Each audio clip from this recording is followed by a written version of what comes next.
Right now, the world's biggest tech companies are spending hundreds of millions and billions of dollars building massive, power-hungry data centers. Majority of them just to run artificial intelligence. And every time me and you ask a cloud AI a simple question, then the electricity surges through server farms miles away.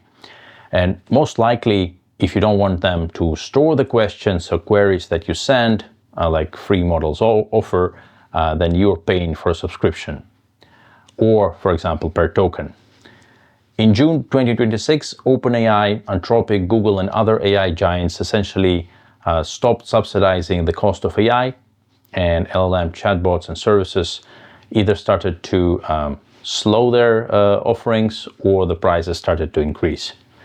And all of that rose a peculiar topic. Does AI usage that me and you, normal ordinary beings, need require a monthly subscription? And if you want to run a local AI, do you need a 5,000 local GPU system like Nvidia Spark or powerful gaming GPUs at home for your needs? Or we can take a tiny 6-watt computer about the size of an iPhone and make it run local neural networks using a $60 GPU from 2013. A while back on this channel, I reviewed the ZimaBoard2, ZimaBoard2 1664. This is a single board computer with an Intel N150 CPU, 16 gigs of RAM, and 64 gigs of onboard eMCC flash storage. By itself, it's remarkably low power and portable, and because of its low power, out of the box use of AI kind of hits the wall. It has integrated Intel graphics, but they simply lack kind of the power, the raw mathematical architecture required to crunch through modern AI models. Or for non-AI usage, you can, for example, use it as a media server, but it will struggle with multi-stream heavy video transcoding. It's just not that kind of server. It was not built for enterprise workloads. However, it has one secret weapon, an exposed PCIe 3 slot. And for a while, I wanted to see if I can use this slot for a graphics card and to see what kind of local LLM usage it would allow me to do. You see, I experimented with local AI models for a bit, and most of them are quite user-friendly and effective on modern hardware. Mac computers, for example, are great for this because they have a unified memory system.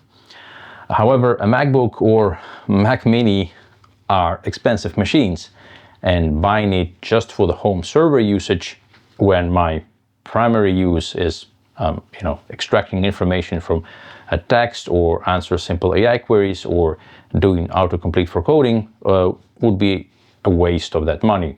So as you guessed, in this video I am plugging an old Nvidia Tesla P4. This is an enterprise GPU. I bought it from eBay for $60, and we're going to see what kind of private AI server this GPU would make out of the ZimaBoard2.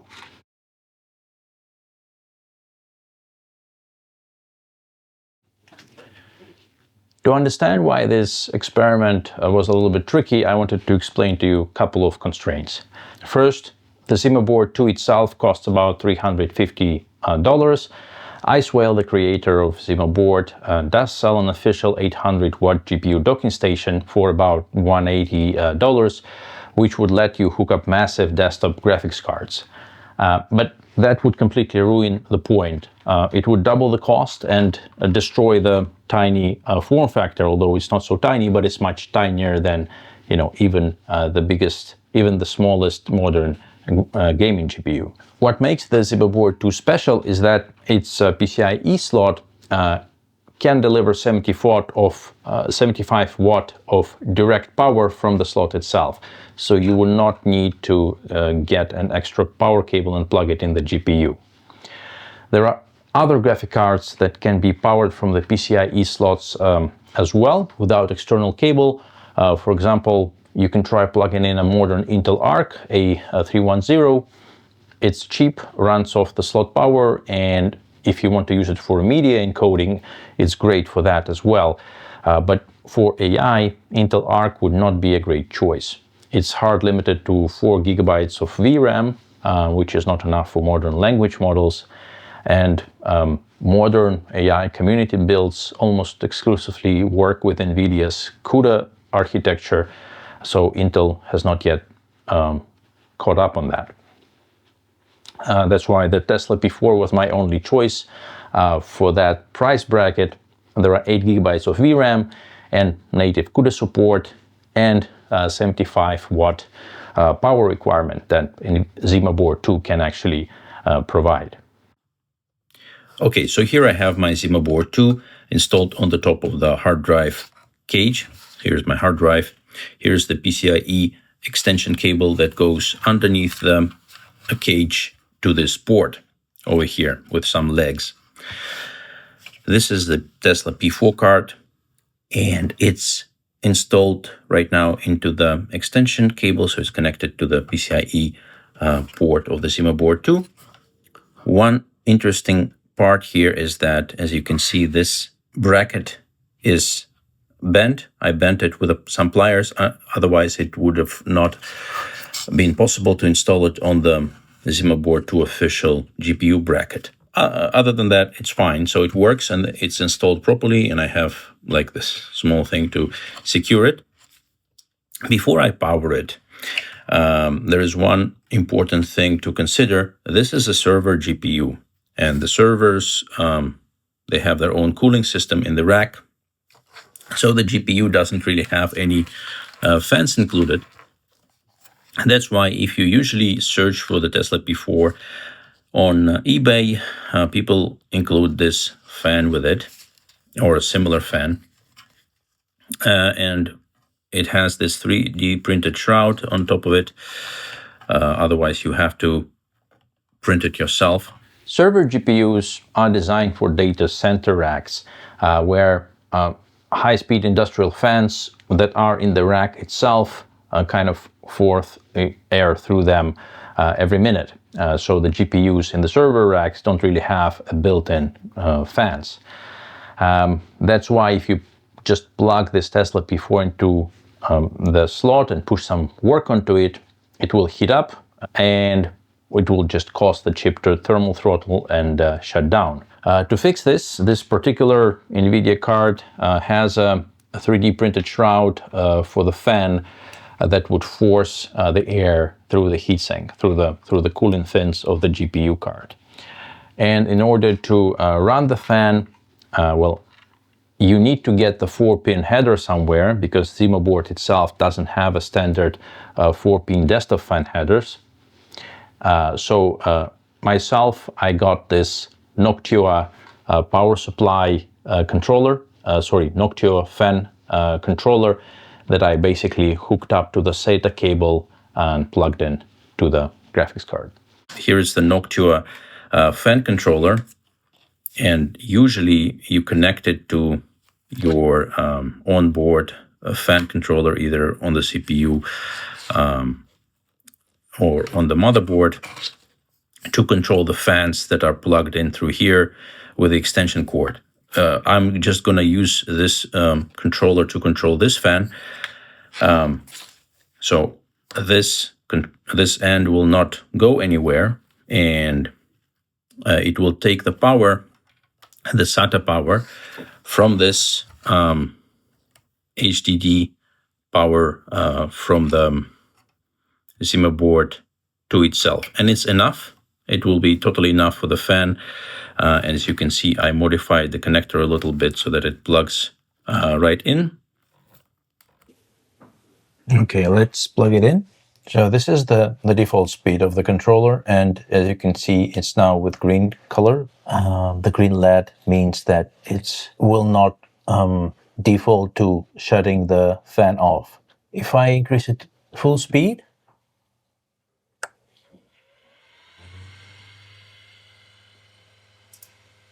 that's the volume that you will hear from it. So it's not like a jet, but it's still pretty audible. And with the controller,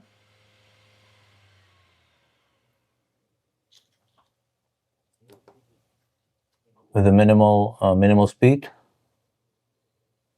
I don't think you hear it. In fact, the hard drive on the ZimaBoard is more audible than this fan right now. All right, so now the ZimaBoard2 can just run the Nvidia GPU attached with the fan, and that was kind of only half the battle. The other half is power delivery. The ZimaBoard2 ships with a stock 60-watt power supply brick, and under the normal load, the CPU, the memory, the hard drives, the fans, the fan, there's only one fan, would pull about 25 watts continuous. But GPU consumption, well, remember that Tesla P4 draws 75 watt at the peak. So if I wanted to try out this AI workload on those CUDA cores, then the card will experience a power spike. And when I tried to run it on the 60-watt power brick, it just couldn't deliver it, and the GPU threw an NAN error and just died. So it kind of disappeared from available hardware in the web dashboard of the ZimaBoard. So in order to run the whole system well, I upgraded to a 120-watt power adapter. This is the one that Icewhale sells on their website directly.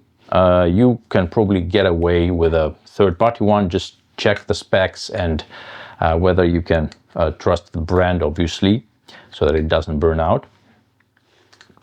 So with this 120 watts available, power delivery stayed completely flat, and well, the rig just remained bulletproof under any workload, since I was able to deliver that power requirement.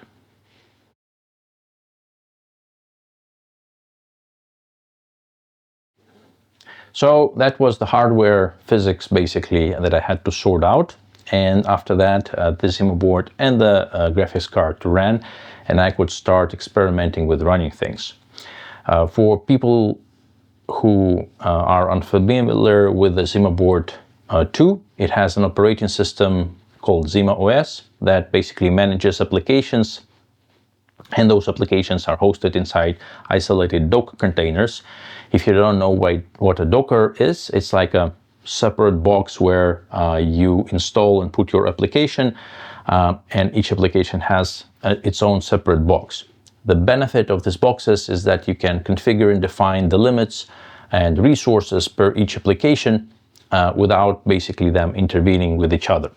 By default, every application on ZimaOS was, in my case, blind to the PCIe slot and to Tesla P4 GPU. So for every application that I will cover in the next sections, I had to adjust the settings before successfully utilizing Tesla P4 within them. And I'll cover the specifics of each app when talking about them, but for almost all of them, if you are going to experiment in the same setup that I have, you have to open the settings panel for your specific apps in the ZimaOS, toggle on the privileges switch, and scroll down to ensure that Nvidia hardware acceleration checkmark is active. So if things don't work out of the box, don't worry. GPU acceleration would work out of the box once you configure explicitly every application container.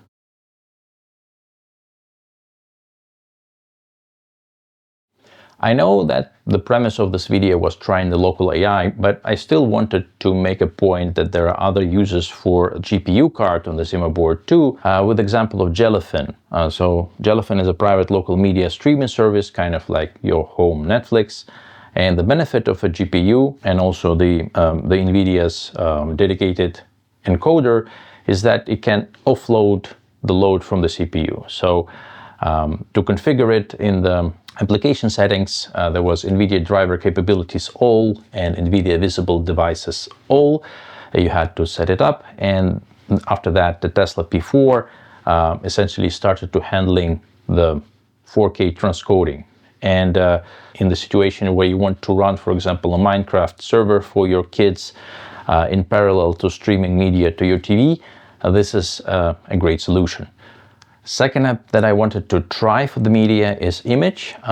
Immich is a private Google Photos equivalent or iCloud Photos equivalent. Immich can use local machine learning or for facial recognition and object indexing.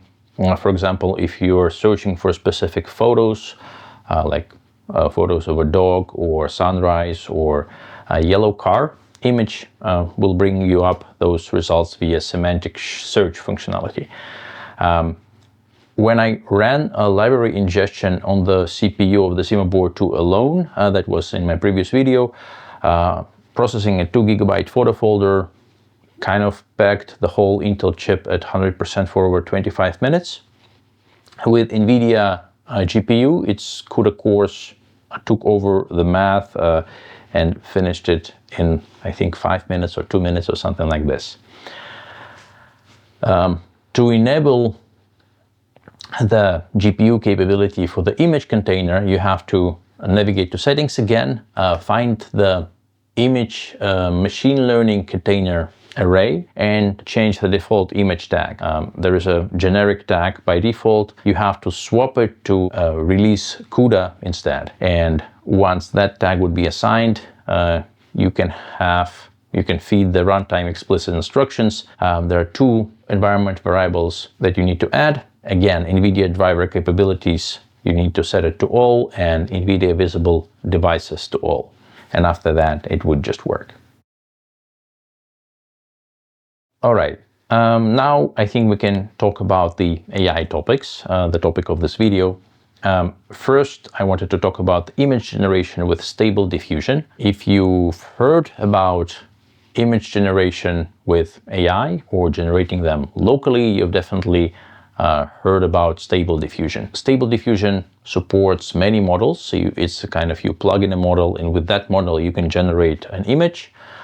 A lot of them are free. You can download them on websites like CVT AI, and you download them, you put them files on the SD folder, and the Stable Diffusion can use them. Stable Diffusion demands its own video for an explanation of its features. I will kind of keep it short. I tried Stable Diffusion with a number of different images types, and well, P4 I would say is quite a reliable card to generate simple images using a multitude of the models available on the net. I reliably could generate images of 512 by 512 pixels, and if you need a bigger ones, you can upscale them in the Stable Diffusion as well, but generating a bigger image is possible, but it's much slower. Quick community warning here, local models operate without any remote moderation guardrails, so you can run entirely uncensored AI models inside your house. Be highly intentional about what models weights you download to your system, and well, be sure to restrict user access settings if you have, let's say, children using your local home server. If you've ever wanted to generate specific images that you didn't want to pay the cloud AI to generate, or you wanted to see what's possible, or you just have a need from your business, for example, to generate simple images for your, I don't know, marketing materials or things like this, I think this Stable Diffusion is a great option to just run continuously on your local server rather than paying for a service online. From my introduction, you might have guessed that my primary goal for this entire experiment was to use AI as a chatbot, so conversational AI. And the question that I initially wanted to pose in front of me, can an 8 GB server card act sort of as a central private language model for every device in my house? To do this, I deployed an Ollama container, specifically called Big Bear Ollama Nvidia container inside ZimaOS. For people who don't know what Ollama is a AI harness. It basically is a running framework for whatever model you put inside it.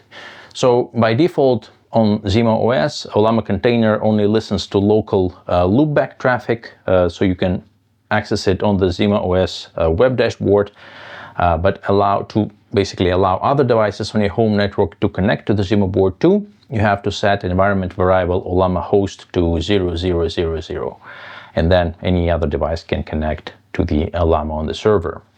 Other than that, Ollama also normally unloads models from VRAM after 5 minutes of inactivity to prevent waiting for the model to be reloaded. Every time you type in a prompt, set the parameter Ollama keep alive to -0, and that would basically pin the model permanently inside the Tesla P4's video memory for instantaneous response times.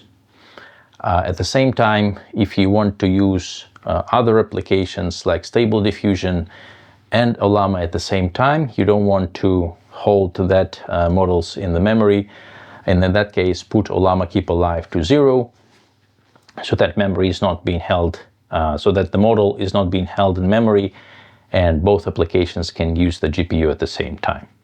Now, after setting this up from a laptop anywhere in the house, I could open a lightweight client like Anything LLM or Open Web UI, point the API URL to ZimaBoard's IP on the port that I've configured in the Docker settings for Ollama, and access the model via the chatbot interface. Why it's nice is because since I'm running a local model, but on the server, my laptop's CPU does 0 work.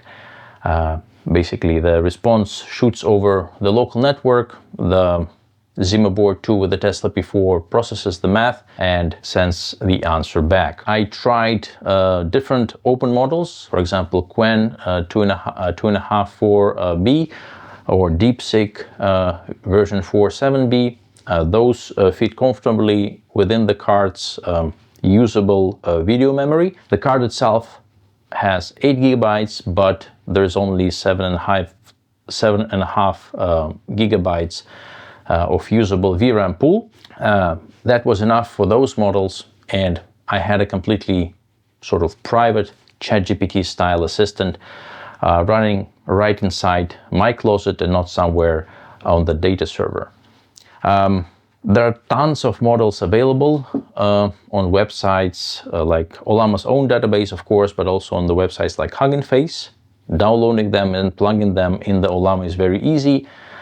For my usage, I found that the DeepSeek v4.7b worked very well for conversational style of chatbot. I also liked Gemma from Google, and it worked very well as well. As I said, for proofreading, processing texts, answering simple questions, in my opinion, there was 0 difference in results compared to the big tech cloud AI models. But of course, if you would task it with a very difficult and complex question, then you will see the difference. But that is the limitation of, let's say, running the local AI model on a budget.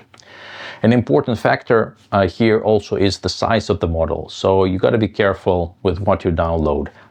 A model size is in gigabytes should fit within 7.5 gigabytes of your graphics card. So in my case, the Tesla P4. If it doesn't fit, then the Ollama probably would try to shard it and put part of it on the RAM, and basically the speed would be unusable. It would not be not even instantaneous. It would be 1 letter per minute, and that would be a little bit too slow for normal usage.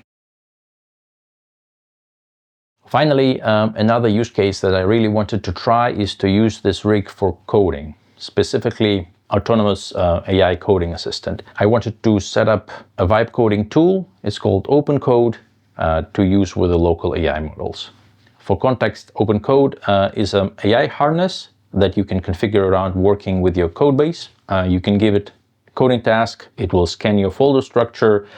It can also read your Git history, parses project rules, and basically builds a context map so it can write a multi-file code updates for you, with the performance heavily influenced by the type of model you use. It's a very powerful alternative to a tool called Claude Code from Anthropic or Codex.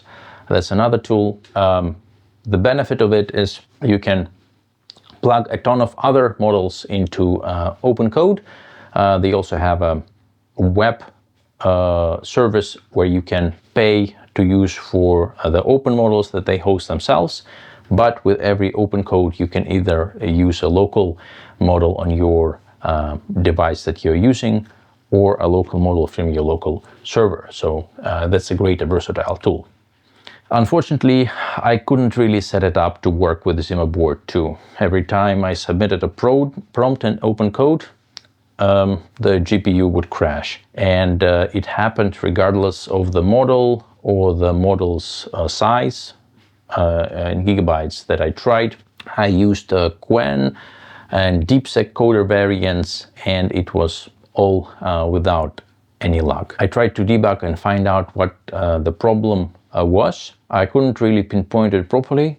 I think I understand why is it happening. A theory, it's just my theory. I couldn't really verify it.